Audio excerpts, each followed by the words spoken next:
लेकिन ये सब सोचने की बात है। हेल्थ सेक्टर पर आपको क्या लगता है, कितना फोकस दिखता है इस बजट में?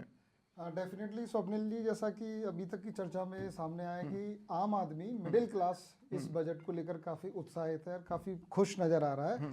तो एज एन हेल्थ एक्सपर्ट मेरा ये मानना है कि हेल्थ को लेकर के भी ये बजट काफ़ी उम्मीद जगाने वाला है, क्योंकि जो सरकार का फोकस है वो एक्चुअली हील इन इंडिया करके जो मेडिकल टूरिज्म को जो बढ़ावा देना चाह रहे हैं, ताकि दूसरे देशों के लोग हमारी कंट्री में अफोर्डेबल और बहुत ही इफेक्टिव ट्रीटमेंट अफोर्डेबल प्राइस पर अगर लेते हैं तो इससे अपनी इकोनॉमी को बूस्ट मिलेगा।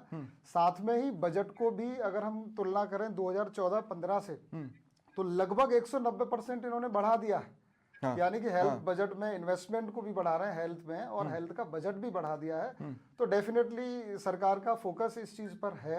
हालांकि कुछ अभी चैलेंजेस हमारे सामने आएंगे, जैसे आपने बात की हेल्थ इंश्योरेंस की, की। वो मैंने इसलिए भी की क्योंकि हर चीज़ें काफ़ी महंगी हुई हैं।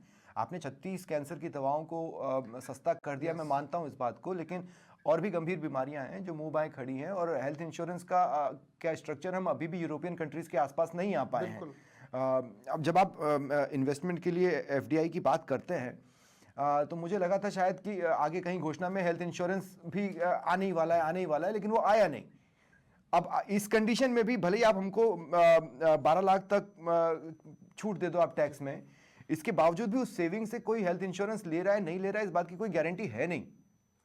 स्वप्निल जी, मुझे लगता है कि अभी हमारी भारत सरकार शायद इस स्थिति में नहीं है जो हेल्थ इंश्योरेंस की हम उम्मीद कर रहे हैं। अभी मुझे लगता है उनका फोकस जो योजनाओं के माध्यम से जो निम्न आय वाला वर्ग है या जो गरीब तबका है, उनको आयुष्मान चिरंजीवी भामाशाह के जरिए जितना वो फायदा दे सकते हैं वो देने की कोशिश कर रहे हैं। हालांकि ये बात बिल्कुल सही है कि मिडिल क्लास के लिए अगर इस तरह की कोई हेल्थ इंश्योरेंस पर सरकार काम करती है, महंगे हेल्थ इंश्योरेंस पर, एग्जैक्टली, डेफिनेटली ये बहुत ज्यादा यूजफुल होगा।